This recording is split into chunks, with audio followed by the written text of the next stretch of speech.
Hello and welcome to the Wine Educate podcast, where we explore WSET education, study tips, and practical advice for wine enthusiasts and professionals.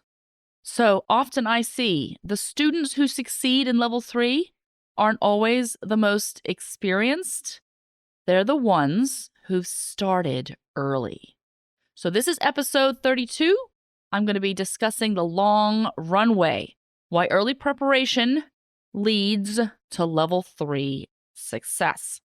All right, so the typical journey I see my students take is they start with level 1, usually start with level 1, and it's a fun class. We did one last week. It was great, lovely group, and some folks automatically sign up for level 2 right after that, which is great. So they take level 2, which is also a really fun class. Not a huge amount of prep you have to do before you step into level 2. Lots of tasting, lots of gaining confidence in your palate, tasting wines from all over the world. It's a really great course. And then folks are really fired up, excited, ready to take level 3. So they sign up for level 3 and don't really do much prep for the course. So they'll pick up the textbook, sometimes a few weeks in advance, sometimes like the week of the class. So they come to class without having done any of the prep work. And it is my belief that you need to have done at least 75% of the work for level 3 before you even come into class. And if you're taking the course that's taught over a week, we don't offer that, but some other APPs do. I would say you need to be 100% ready for the exam before you start that week. I know some people are able to go home in the evening after a full day and get some studying done. I am definitely not one of those people. I will be going home and going to bed after a full day class like that. So I think it would be best if you are 100% prepared. And what happens is, without doing this prep work, you're going to give yourself a disservice for starting level 3. You won't be able to engage in the class as much as is expected in answering questions, which then helps to reinforce the material and then links the concepts together. So without being fully prepared, you don't get the most out of the course, which is the point of level 3, is to really help you link together the concepts.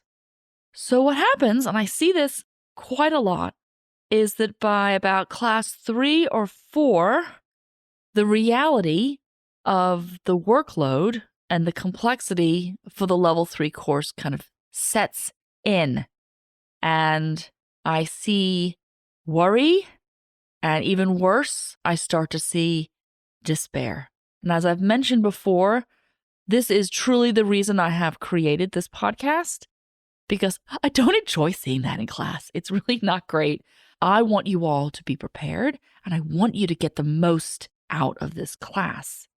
What happens then at this point is the folks that are overly worried go into overdrive and start cramming and stressing and grinding away, which can work for them, but is it terribly pleasant process? Probably not.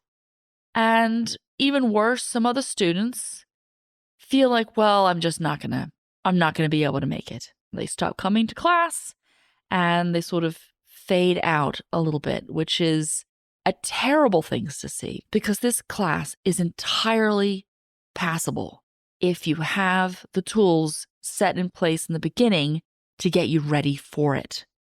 So this is why we're talking about the long runway and what this looks like and what I mean when I talk about this. You need to give yourself time, adequate time, to do the following things. Time to revisit the level 2 materials. So for folks that take our courses, both in person and online, we give you free level 2, level 3 flashcards. So this would give you a chance to really review these level 2 flashcards. because you absolutely don't want to have to be relearning level 2 material in the level 3 class. This also gives you time to take your time and read the textbook.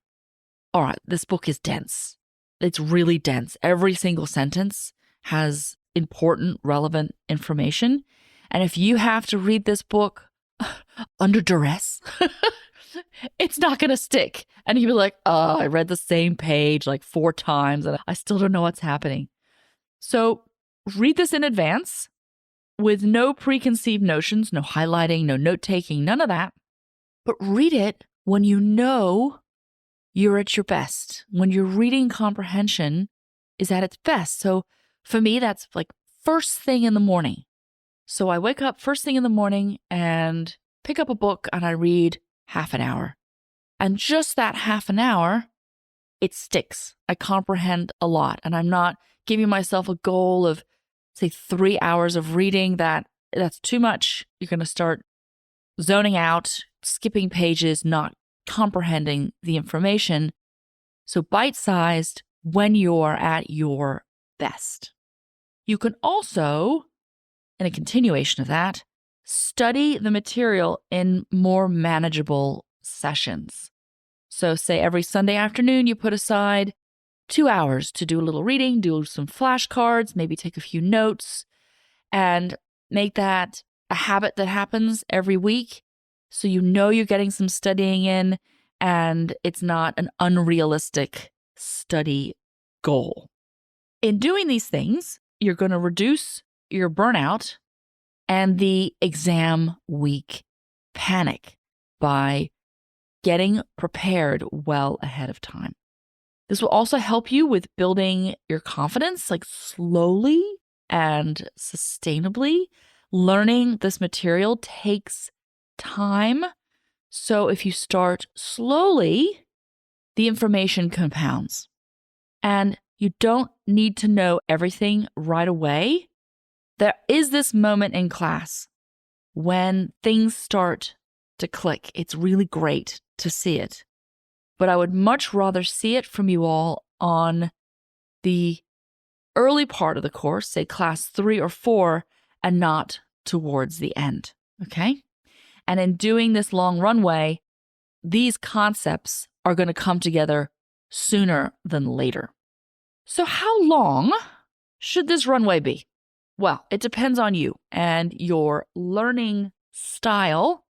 You know yourself as to how long it can take you to learn things, to digest information, and also the time you realistically have to set aside to study.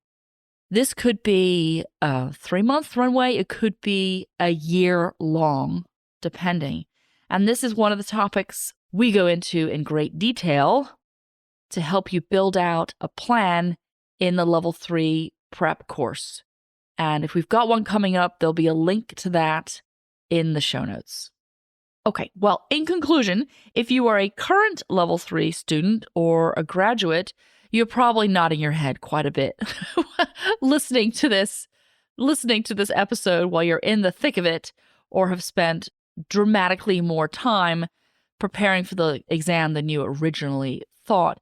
It was funny, in response to the podcast I did on Tuesday, which was about how many hours of study is necessary, I got a bunch of level 3 grads email me back. They're like, so many hours, Joanne, so many hours.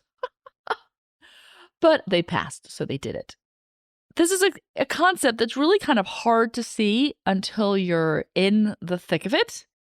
But I do hope that you will take some of this advice to heart and get this preparation work in beforehand. Because my main hope for you is not only that you will pass, but that you will enjoy this class and learn the material.